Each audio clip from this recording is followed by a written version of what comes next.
Hello everyone and welcome back to Chronos Plays Phoenix Wright Trials and Tribulations. Today we're pressing at me like there's no tomorrow. You were asked to guard the urn by Ms. Adrian Andrews, is that right?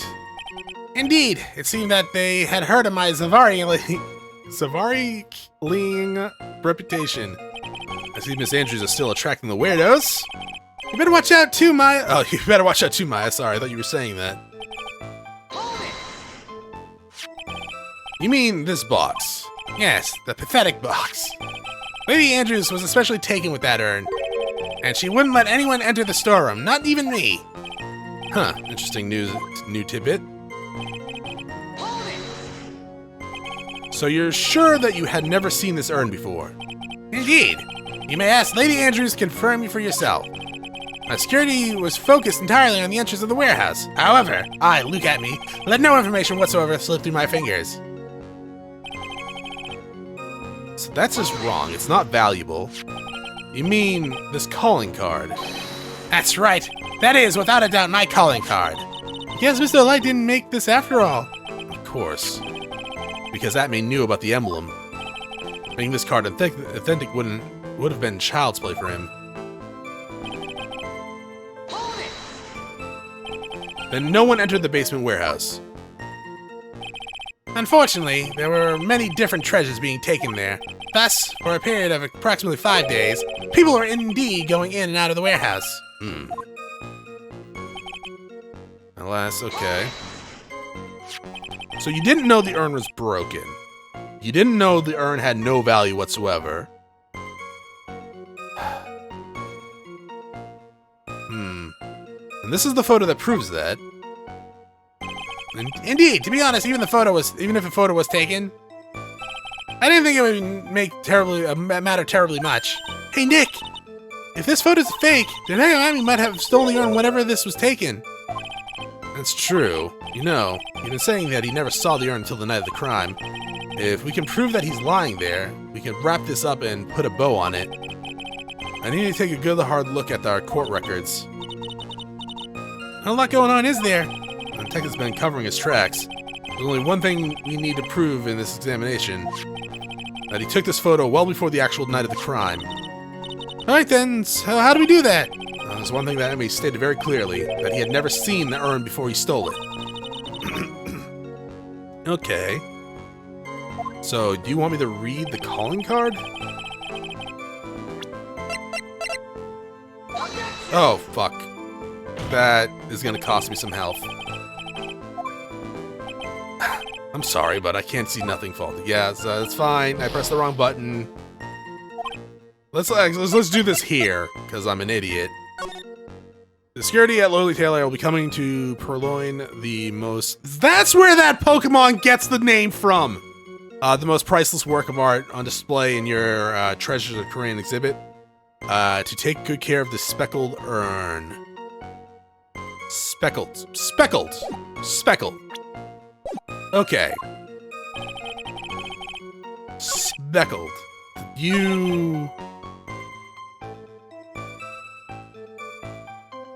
Yeah, you saw the urn, and then you wrote this, right?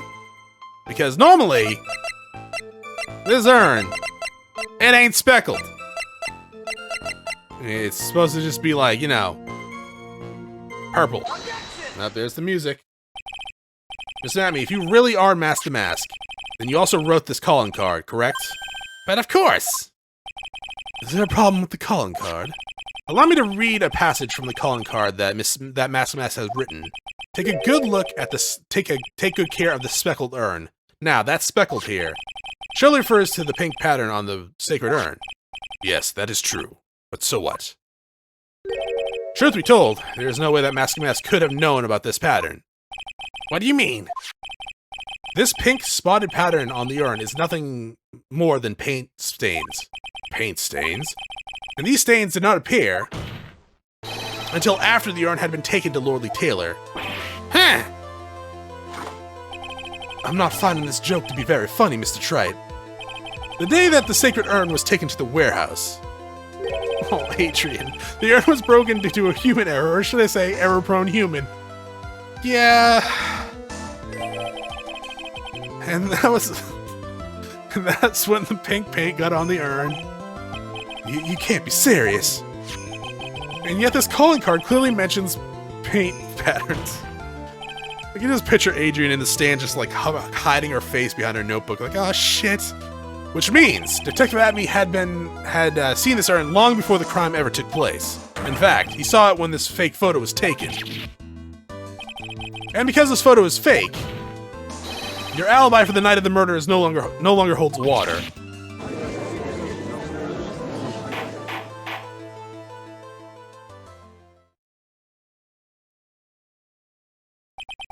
Witness, do you have anything to say for yourself? Zavari? Alright, that did it. He's broken. Nick, I think it's still a little early for a victory pose. Huh? Huh. It's so sad. No one has any conviction these days. Conviction, you say? Yesterday, we all decided unanimously that this man was Master Mask, and now we're calling him a murderer.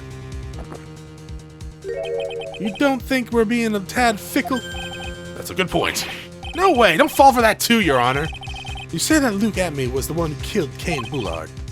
Then let me ask you this, why would he do that? An excellent point. Motive, Mr. Wright. Motive? Might you, my merry murderous motive manifest? Nick!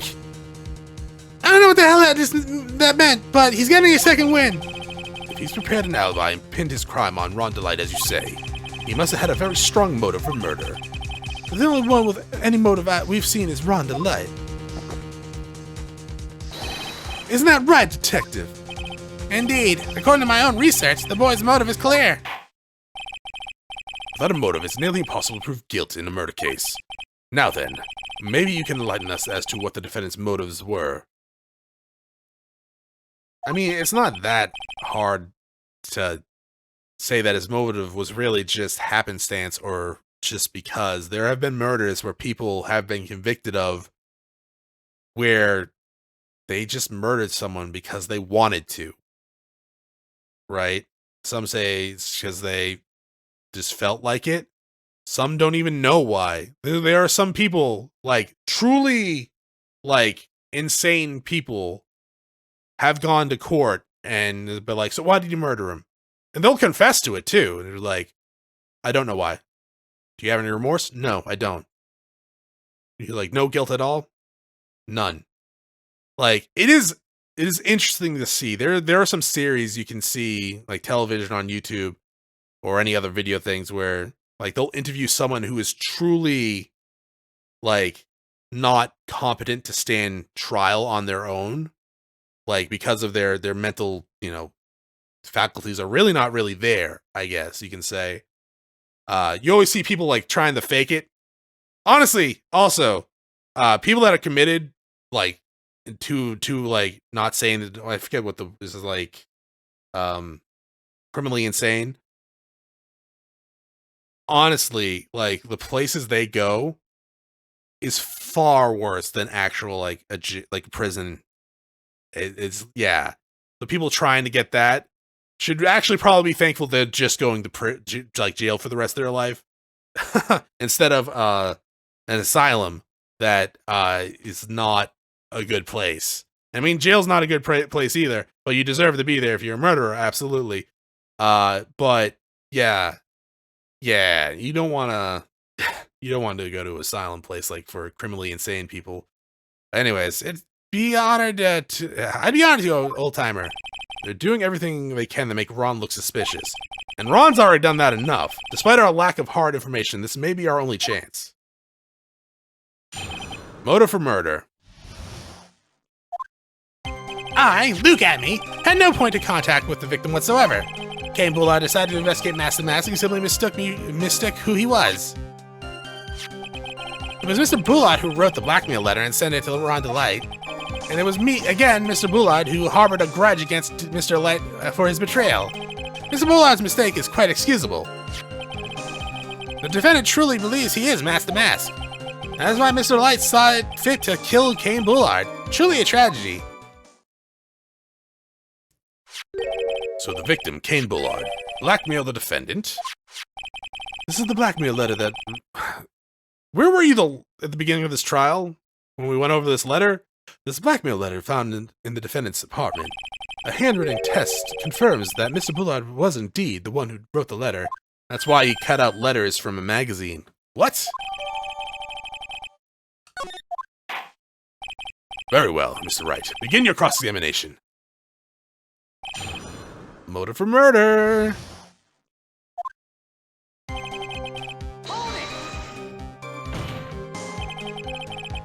And who in the world is going to prove that?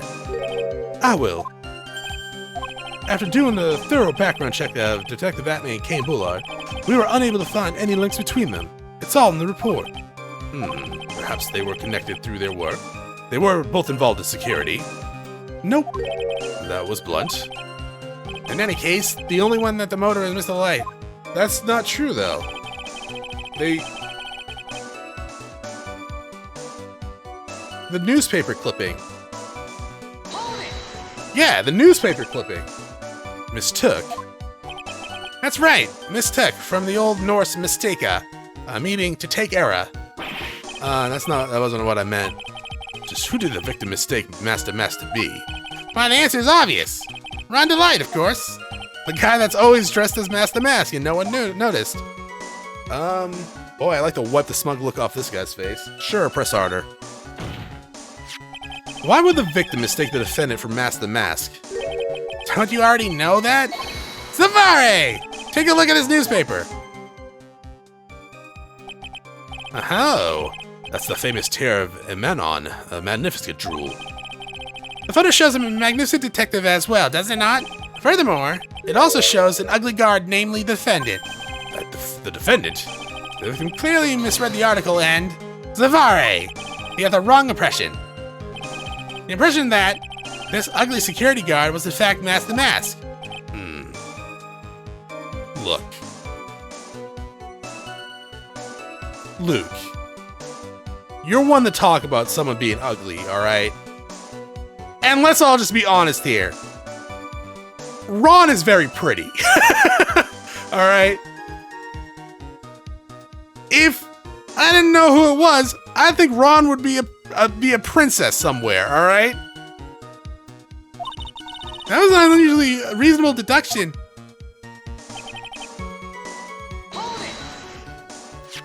You mean this blackmail letter right here? It says bring 50,000. And the handwriting is without a doubt the victim's. There's no mistake. We have an official report to prove it. But I don't see an addressee on this letter anywhere. An addressee? Oh! This letter was discovered in Ron DeLite's apartment, and Mr. DeLite did show up at the designated place and time. The fact that there is no addressee is irrelevant. I wonder. So should I present that there? What's that, Nick? Just had a thought. And if the blackmail letter wasn't meant for Mr. DeLite, what if? Whoa, do you have any evidence of that? No. For some reason I just can't shake the feeling that there's something not quite right about this blackmail letter. Well, everyone, are you quite satisfied?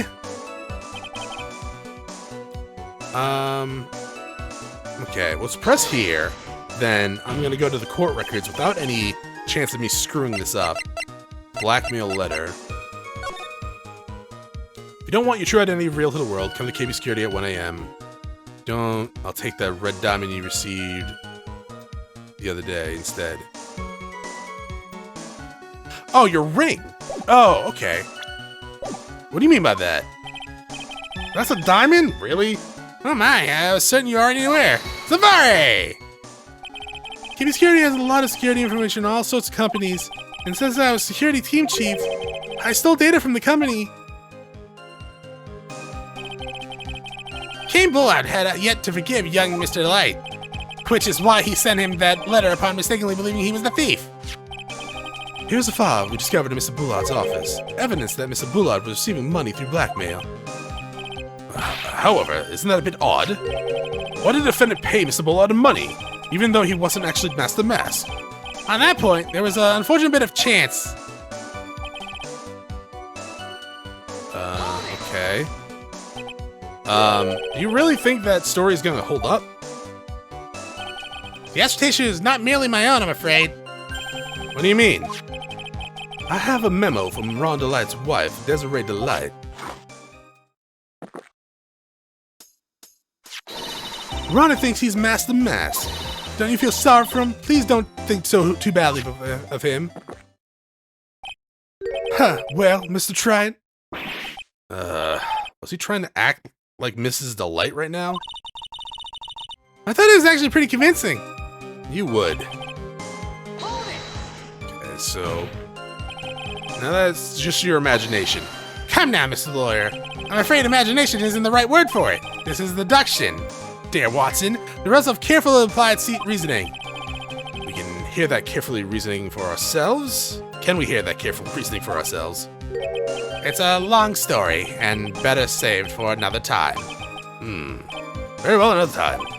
Those so-called long stories aren't usually all that long, at least not in my experience. So you're gonna try to connect Detective Atme to Mr. Bullard, right? Yeah, that's right. Hopefully it won't require surgery either. In that case, you'll have to talk about the blackmail. That's true. Was the blackmail letter really intended for Ron? Because we don't have enough information, we should press for him for more testimony. I pressed him on everything! Maybe I'll be able to shake some contradictions loose that way. Alright, so which one... Yeah, here? Present. Music stop, baby. Mind if I ask you a few questions, Detective Atme? Well, if it's just a few, I guess it's alright. When you said that this letter was addressed to Ron Delight, I couldn't help but notice one major contradiction. Contradiction? I don't know where a walking contradiction like you gets off saying something like that. You're one to talk. I know, I was actually just about to say that. Times like these, men are made to express themselves with their fists. Why don't you show us what you've got there, Junior? Indeed, time to man up, Mr. Wright. Show us the contradiction evidence in the content of the blackmail letter.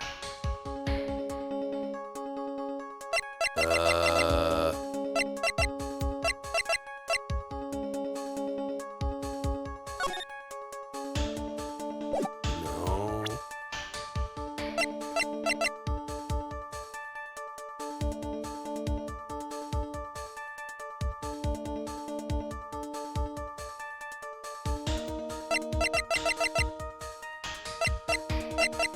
Where's the blackmail letter? Sorry.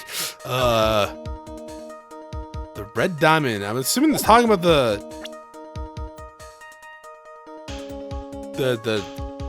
ring on this finger, but yeah, that's not a diamond, right? So, are they talking about the Terra Amon, which is diamond, but it's blue? It's like a sapphire.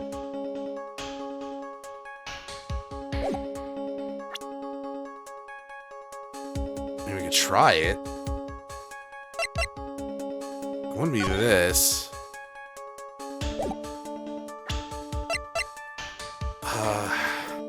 Yeah, let's try it. Oh, take a good look at this newspaper clipping. It contains a picture of the Terra Amon, the stolen jewel. What about it? The problem is the jewel's color. Color? I'm not much for discussing color myself. According to the clipping, the color of the stolen jewel is blue. However, in the blackmail letter, a totally different jewel is mentioned. I'll take that red diamond you received the other day. A red? Which means, the red diamond described in the blackmail letter is not the Terra Amon that Master Mask stole at all. Objection. And your point is, Mr. Trite, are you colorblind, Godot? Is that what you're trying to refer there a second ago because of your visor thingy? Or do you just ever see everything in red like the Nintendo Visual, like the Visual Boy? Virtual Boy. Yeah, Visual Boy, Virtual Boy. Jesus, it's so long ago I'm forgetting the name of it. So you're trying to say that the blackmail letter was intended for someone else. That is what you're trying to say, right, Trite? That is what you're trying to say, right? Well, that's what you're trying to say, right, Nick?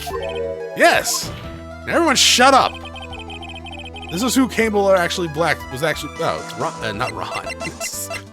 Yeah, it's actually Ron. No, it's Lee Adney. Naturally, it was you, Detective Atme. Do you have any sort of basis for that claim? You have been personally involved with every single Master Mask case, and in the last case, you recovered what was stolen and received the jewel. as your reward. A jewel. Probably the one wrapped conspicuously around your finger. The red diamond ring. That is a diamond. Yeah. That is a diamond referred to in the letter, which means that Cain Bullard wrote that letter in order to blackmail you.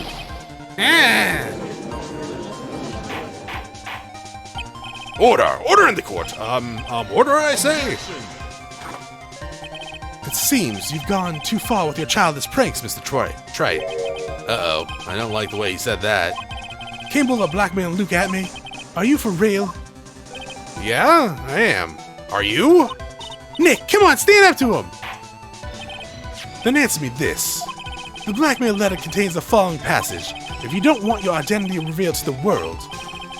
Yes, it certainly does. Cain Bullard threatened to make Luke Atmey's identity public knowledge, and that he wanted to keep a secret. So, just what was that identity? Atmey killed Cain Bullard because he was afraid of his secret becoming known.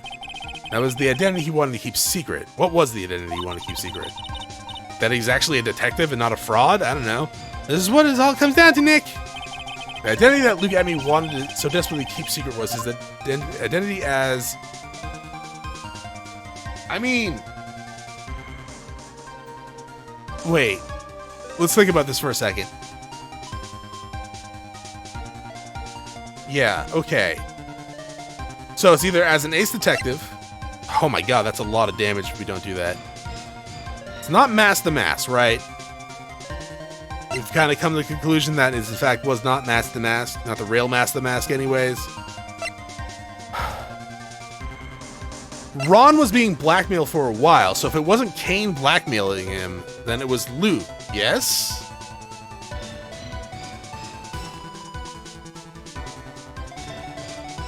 Maybe? But Luke was also paying him? So it's either ace detective or blackmailer.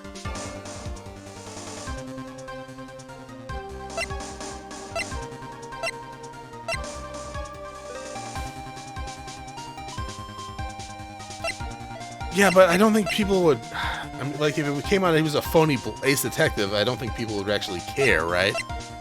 So blackmailer? I mean, it could be Mask the Mask, but I don't think it is. It's blackmailer? Music stopped? Luke Atmey was a blackmailer. Objection! Hey now, isn't that a little different from what you've been saying? You said that Cain Bullard was the one blackmailing Luke Atmey. Are you saying that Atmey was blackmailing someone on top of that?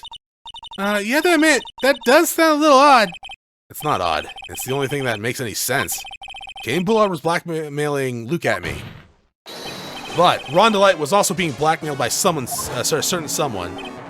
So, did you start receiving blackmail letters after the incident? Yeah, it was a few days after the Tier of Amon heist. After that, I started getting the plans in the mail. I received plans from some very kind person. Incredibly detailed plans. Detailed plans? In which case, that would mean that Ron DeLite was actually Mask the Mask. If that is what we are claiming, someone else came up with the plans and had Mr. DeLite steal his targets for him. And that someone was none other than Luke Atmey. Shh, silence!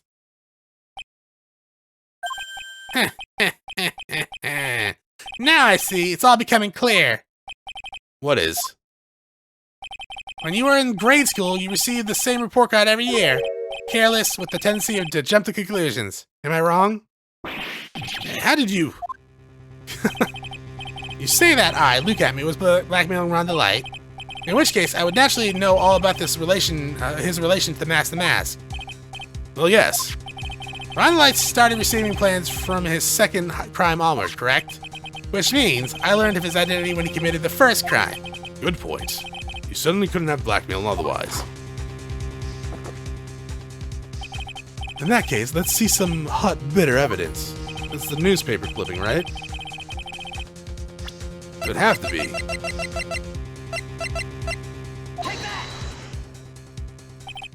Music stopped. I think I see it. See what? When you were in grade school, you received the same report card every year. Gets into a lot of mischief trying to be the center of attention. What do you mean? This newspaper clipping. It has a picture of you and Ron the Light in his guard uniform. Seeing that Master Mass didn't just disappear into the thin air, he just took off his outfit and hid it in the bucket. That sounds far too stupid to be true. Correct, just like Ron. With tricks like that, he couldn't fool a baby, let alone an ace detective. And that's when you figured it out, Mr. Atme. That's when you learned that under his mask, Master Mass was really Ron the Light. What? Wasn't he supposed to be Master Mask? Not only that, he looks like he wasn't even an ace detective. I can't believe it. He was just a slimy blackmailer. What a fraud! Trying to pass himself off as an ace detective? Why, you? How dare you expose me like that? Why, I mean, I never blackmailed anyone in my life. I'm a famous, proud ace detective, and also Master Mask. Why can't you understand that? Are we at the end? That seems unlikely. I'm afraid you're neither a proud thief nor an ace detective. You're a blackmailer and a murderer. That is your true identity. Oh, why, you? How dare you even imply that? I can't. Supercalor, what? Stop jerking off behind the bench! Someone has to clean that mess at me! Dude, I can't read any of this. Can you keep both hands above the desk, please? It would seem we finally arrived at the real answer. That was quite a performance by Mr. Atme. Bailiff, please prepare the cell for Mr. Atme. Objection.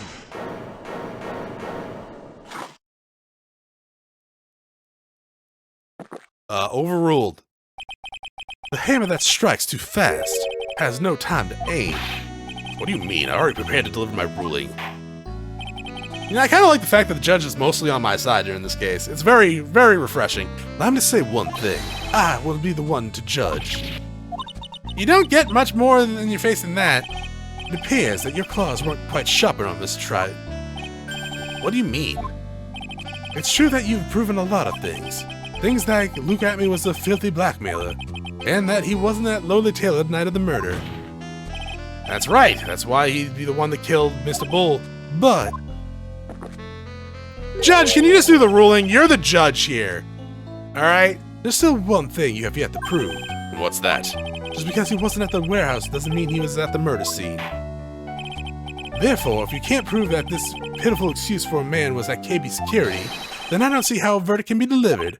Well, no way. Oh, anyways, that's not your call. Order in the court. Well, Mr. Wright, this is it. This is the final round. I gotta prove that Atme was at Buller's office on that night. But can you really prove that? That's long enough, Mr. Trilogy. I want to hear your answer. That's right. Luke Atme was at KB security, and the defense can prove it, cannot prove it. Find out next time. Thanks for watching. I'll see you then.